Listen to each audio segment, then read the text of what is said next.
Hello everyone, welcome to my YouTube channel Nursing Officer Shalini this side, and today's topic is all about the NORCET 2024 phase 7 and stage 1 examination. तो stage 1 examination में बहुत सारे students होंगे जो first time नॉर्सेट जो है exam attempt करने वाले होंगे। उन्होंने एप्लीकेशन फॉर्म फिल किया होगा, पर उन्हें समझ में नहीं आ रहा होगा कि हम प्रिपरेशन कैसे करें। तो ये जो हमारा नॉर्सेट 2024 का फेज़ 7 एग्जामिनेशन है, इसमें 2 एग्ज़ाम्स होंगे। पहला प्रीलिम्स और जो हमारा दूसरा होगा वो हमारा मेन एग्जामिनेशन होगा। जो हमारा स्टेज 1 या फिर प्रीलिम्स एग्जामिनेशन होगा वो हम उसकी ड्यूरेशन कितनी होगी हमारी, वो 90 मिनट्स का ड्यूरेशन होगी हमारी। उसमें 100 MCQs होंगे और ये 100 मार्क्स का जो है हमारा क्वेश्चन पेपर होगा। ठीक है, तो इसमें 80 और 20 का रेशियो है। 80 और 20 का रेशियो है हमारा नर्सिंग एंड नॉन नर्सिंग का, है ना। तो जो 80% होगा वो क्वेश्चन हमारे नर्सिंग के होंगे and 20% will include the GK and general aptitude.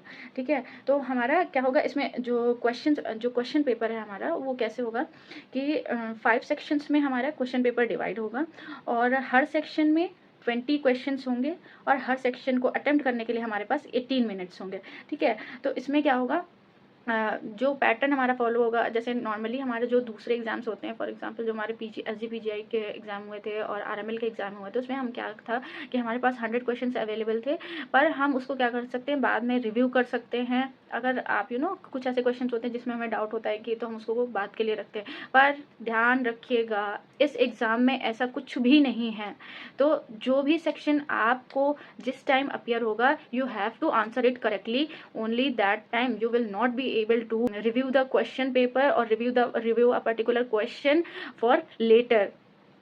मतलब तो अगर आपने एक क्वेश्चन उस टाइम ड्यूरेशन में अटेम्प्ट कर लिया तभी वो हो पाएगा। आपको बाद में क्वेश्चन पेपर या कोई भी क्वेश्चन जो है रिव्यू करने के लिए नहीं मिलेगा।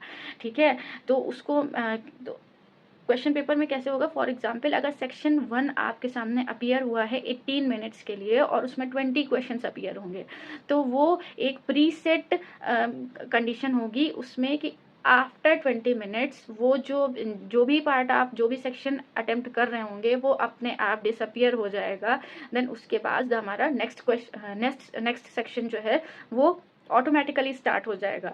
ठीक है, ऐसा नहीं है कि आप अभी ये वाला सेक्शन आपको नहीं समझ में आ रहा है तो इसके क्वेश्चन मैं बाद में कर लूँगी, इसको ऐसा छोड़कर आप नेक्स्ट पे स्किप कर सकते हैं। ऐसा इस क्वेश्चन पेपर में बिल्कुल भी नहीं होने वाला है। ठीक है, अब हम बात करें, ये हमने पहले तो हमने बात कर लिया इसकी ड्यूरेशन 90 मिनट्स होगी। देन 20% हमारा नॉन नर्सिंग का होगा जिसमें GK और एप्टीट्यूड इंक्लूडेड होगा।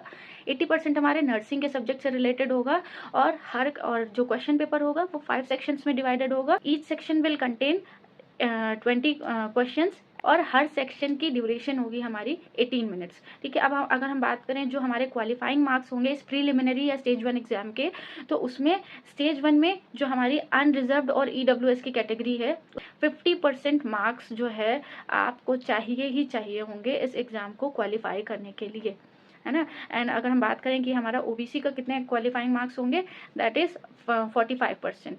और SC ST का जो हमारा क्वालिफाइंग परसेंटेज होगा वो कितना होगा, 40%। वहीं पे अगर हम बात करें PWBD का जो है उन्हें एडिशनल 5% का रिलैक्सेशन मिलेगा क्वालिफाइंग मार्क्स में, इरिस्पेक्टिव ऑफ द कैटेगरी, है ना। इरिस्पेक्टिव ऑफ कैटेगरी का क्या मतलब है कि एग्री के अंडर आने वाला PWBD में भी आता है, देन उसमें क्या होगा, आपको 5% का एडिशनल रिलैक्सेशन मिलेगा। जैसे कि अगर अनरिजर्व वाले या फिर अनरिजर्व कैटेगरी या EWS वाले PWBD में भी इंक्लूड होते हैं, देन उसके बाद जो उनका क्वालिफाइंग परसेंटेज होगा 45% इंस्टेड ऑफ 50%। और वहीं अगर हम बात करें जो OBC कैटेगरी के साथ साथ PWBD में आते हैं, तो पहले उनका क्या था, उनका जो है ऑलरेडी जो क्वालिफाइंग परसेंटेज था हमारा उसका OBC का वो कितना था, 45 था। पर अगर वो PWBD के अंडर भी आते हैं देन उसके बाद 45 की जगह जो उनको रिलैक्सेशन क्वालिफाइंग मार्क्स का मिलेगा वो 40% होगा। ठीक है, और वहीं अगर आप SC ST के होने के साथ साथ आप PWBD की कैटेगरी के अंदर आते हैं, देन आपका जो पहले जो क्वालिफाइंग परसेंटेज था वो कितना था, 40%। अब उसमें अगर हम 5% और 5% और रिलैक्सेशन कर देंगे, देन जो है PWBD कैटेगरी वालों को ये रिलैक्सेशन मिलेगा।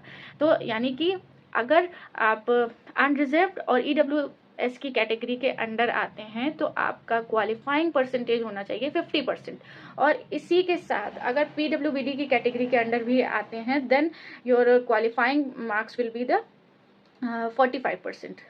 उसी तरीके से अगर OBC है, OBC के साथ साथ PWBD की कैटेगरी में आते हैं तो आपका पहले जो है, अगर जो PWBD वाले नहीं हैं उनका जो क्वालिफाइंग परसेंटेज होगा वो 45 होगा, लेकिन जो PWBD के साथ साथ OBC भी हैं उनका जो क्वालिफाइंग परसेंटेज होगा वो 40% होगा। जो SC ST है उसका qualifying percentage. So that's it for the today's video. एक तो लाइक और शेयर ठोक दीजिए, महाकाल का लाइक और शेयर ठोक दीजिए, 5000 लौटे दिख जाना चाहिए।